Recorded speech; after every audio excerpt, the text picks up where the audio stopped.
रहता है। हम संसार के लोगों से रिश्ता रखते हैं, संसार के लोगों से हम प्रेम करते हैं, संसार के लोग हमें तब तक चाहता है जब तक हम आप से वो कुछ प्राप्त करता है। हम आपसे प्राप्त करना जब छूट जाता है तो हमें धक्के मार के, लात मार करके, तिरस्कार करके हमें दूर कर देता। जब हम उस व्यक्ति से दूर हो जाते हैं तो हमें केवल रोना आता है और मन में ख्याल आती है कि हम आत्महत्या कर लें। क्यों?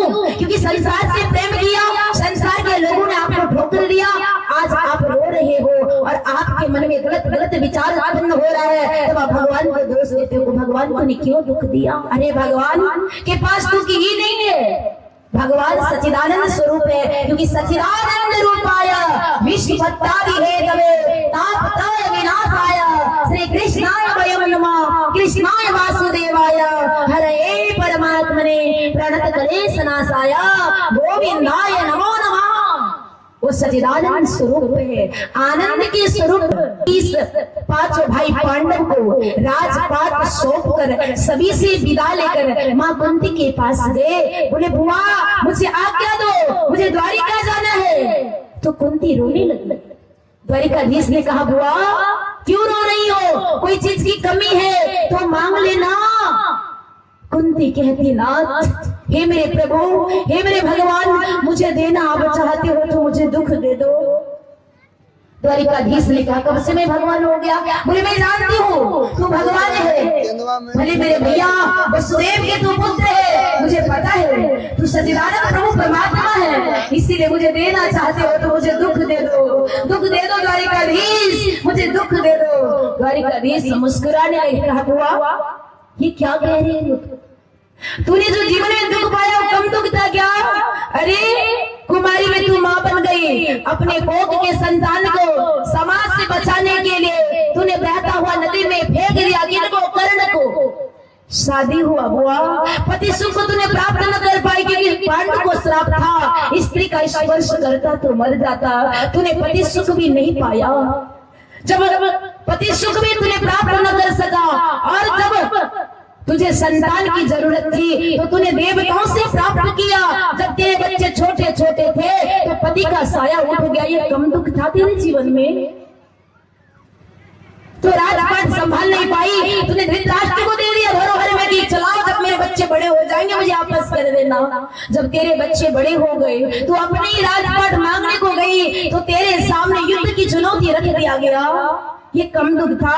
तेरे सामने भारी सभा में तेरे पुत्र वधु का चीर हरण किया गया, ये कम दुख था? तेरे बच्चे तेरे सामने जंगल जंगल भटक रहे थे, 12 वर्ष वनवास झेला, 1 वर्ष गुप्तवास झेला, ये कम दुख था तेरे लिए?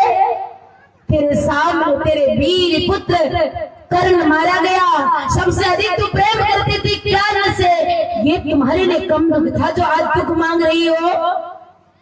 और तूने अभी अभी कहा ना बुआ कि तू सच्चिदानंद स्वरूप है, तूने कह दिया मैं आनंद के स्वरूप हूँ, तो फिर मेरे पास दुख कहाँ से आएगा? मेरे पास दुख नहीं है बुआ। कुंती कहती है भगवान मुझे ऐसा सुख नहीं चाहिए। हाँ मैं मानती हूँ कि हर क्षण में मेरे जीवन में दुख आया, पर हर दुख की घड़ी में तू हमारे साथ रहा, इसलिए दुख का एहसास नहीं हुआ प्रभु। पर आज मेरे 5 बेटा चक्रवर्ती राजा हो गए, राजपाट मिल गया और मैं राजमाता हो गई, पर तू चले जा रहे हो, इसलिए ऐसे सुखों को मैं तिलांजलि देती हूँ, ऐसे सुखों का मैं परित्याग करती हूँ। मुझे ऐसा सुख नहीं चाहिए, दुख देना हो प्रभु तो मुझे दुख ही दे दो, बस यही मेरी विनती और यही मेरी प्रार्थना है। जो सच्चे भक्त होते हैं वो भगवान से सदैव दुख मांगते हैं। जब हमारे जीवन में दुख आता है ना तो हम भगवान को याद करते हैं। हम आप क्या करते हैं? भगवान को याद करते हैं। जीवन में जब सुख आता है तो हम भगवान को ही भूल जाते हैं। इसीलिए हमारे संत महापुरुष हमारे नगर में आकर हमें जगाने का प्रयास करता है, हमें राह दिखाने का प्रयास करता है। इसलिए तो हमारे गुरु महाराज कहते हैं जीव उद्धार का द्वार पुकार कहा, घट भीतर ही सत। संतों ने संत महापुरुष में बताते हैं हे संसार के लोगों कहाँ भटकोगे बाहर, सदगुरु के सानिध्य में चलो और उस प्रभु परमात्मा का दर्शन कर शाश्वत सुख को पाना चाहते हो तो अपने अंदर में झाको। बोले सदगुरु भगवान की मत सत्संग सुनने वालों की उमड़ती हुई भीड़ है जो केंदुआ नाम के गांव में हो रही है। झारखंड के गोड्डा जिला अंतर्गत केंदुआ नामक जगह में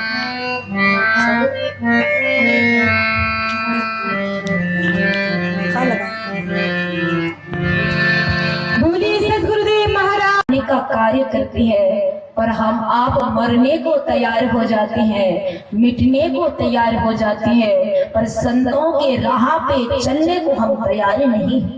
एक गांव में एक सेठ जी रहते थे, एक नंबर का कंजूस, और मक्खी घी में गिर जाए तो उसको चूसता था, कई बार बर्बाद हो जाए।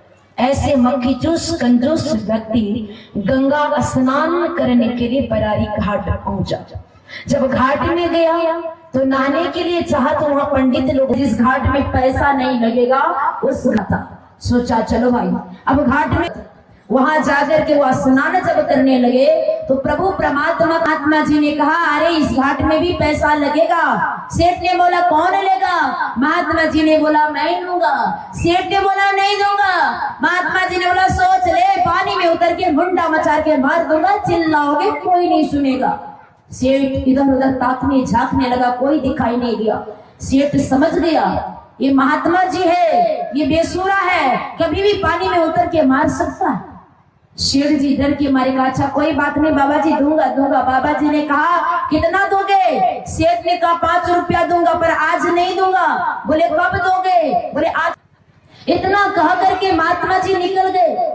सेठ बड़ा खुश हो गया, मन में सोचा बाबा जी ठगा गया, बाबा जी ठगा गया। बस पकड़ा अपना घर, कहा केंदुआ आके पहुंच गया, अपने काम धंधों में व्यस्त हो गया। जैसे 1 महीना बीता, उसके दरवाजे पर वही बाबा जी टपक से टपक गया, क्योंकि परमात्मा है वो कहीं भी टपक सकता। अंग संग हर वक्त रहता, प्रकट हो आता नहीं, हो रहे हैरान सागिल, जल्द दिख लाता नहीं। वो कहीं भी प्रकट हो सकता है। उनके दरवाजे में प्रकट हो गया। उनके लड़का बाहर में तका, अरे बाबू सुनो फलना सेठ का यही घर है। बोले हाँ बाबा क्या बात की दान किया है? वो मैं लेने आया हूँ, जाओ तेरे बापू को बोलो। लड़का आंगन में गया, पिताजी से बोला पिताजी आप बरारी घाट में कोनो बाबा जी को 5 रुपया दानो किए हैं। बाप ने सोचा अरे मैंने तो किसी को बताया नहीं, इसको कैसे पता चला? बोले तुम्हें पता कैसे चला, किसने कहा? बोले पिताजी जिस बाबा जी को आपने दान किए हो वो बाबा जी दरवाजा में बैठा हुआ है। बाप कहते है रे कि हम कंजर बाबा जी थे रे, 500 टका खर्चा करी का अब 5 टका लिए खातिर केंदुआ भी गले रे। जा बाबा जी के कहियो हमरा बाबू के कोरोना के बुखार लागल छे। लड़का वैसने था, बाहर आया, कहता हो बाबा हमरा बाबू के कोरोना के बुखार लागल छे। बाबा कहता आजकल कोरोना के बीमारी सिंपल बीमारी, सीटामोल खेतो तोरो बाबू, और साथ साथ कहा गिलोई के काढ़ा पीतन ठीक है ये न जातो रे। तब तक जे छो ना अगल बगल के 2-4 गांव पत्थर गमा गांधी ग्राम गाई चांद है ना, क्या कहते हैं वो लहठी, ये सब हम घूमे के आए। वो 5 दिन के बाद पैसा लाइए कि हम बरारी जेबो। लड़का जाके बाप को कहता है ओ बाबू दे दो हो, 2-4 दिन रहते उठे घूमे वाला छे, वो पैसा लेके जाए वाला छे। कई बात छे रे, जाओ ओकरा कहियो हमरा बाबू के सास फूले हमर बाबू मरले। लड़का रोते हुए बाहर आया। बाबा ने बोला क्या हुआ जी? कहा बाबा की कहियो बाबा हमरा बाबू के सास फूले, बाबा हमर बाबू मर गेले। बेचारे की कहियो संसार के रीत छे रे, जे जन्मे छे से मरबे करे। चाचा तोरा बाबू मरी गेलो की करबी? कहे हिंदू धर्म संस्कृति के नियम छे, बाबा जला कम बाबू के जलेबे। ठीक है तोरा बाव के तू जलेबी तो तोरा बाव के छाती में 2 लकड़ी लाद दो तब हम बरारी चल जाए। लड़का जाकर के अपने बाप को कहता है हो बाबू दे दो हो पैसा।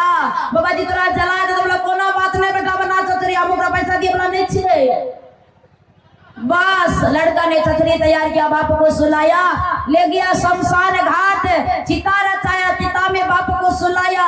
गांव के लोग 2-2 लकड़ी लादने लगे तो बाबा ने भी 2 लकड़ी लाद दिया। अब लड़का कहता बाबा अब शुद्ध महात्मा हो, आपको ये अशुद्ध धुआं लगे उचित बात नहीं, आप एक काम कीजिए बाबा आप जाइए बरारी। बाबा कहते है रे जब हम लकड़ी लादी दलिए तो तनी धुआं देखबे तो हम न जबे रे, ना के ना चल जबे रे। कन्ने ने बाबा ये धुआं बड़ा अशुद्ध है जे बाबा, यहाँ शुद्ध बाबा छे जाऊ बाबा। क्योंकि शमशान घाट में दो ही चीज शुद्ध होता है। गरुड़ जी ने पूछा गरुड़ पुराण में भगवान विष्णु से, हे भगवान शमशान घाट में क्या शुद्ध है? बोले तिल और जौ।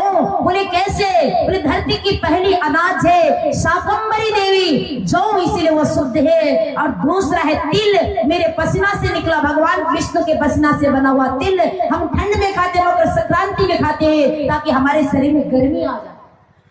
तिल और जौ शुद्ध है, उसके बाद समस्त सामग्री वहां शुद्ध है। कहते शमशान घाट में यदि मुर्दा जलाते वक्त आप जल भी ग्रहण कर रहे हो तो सीधा आपको नरक जाना पड़ेगा।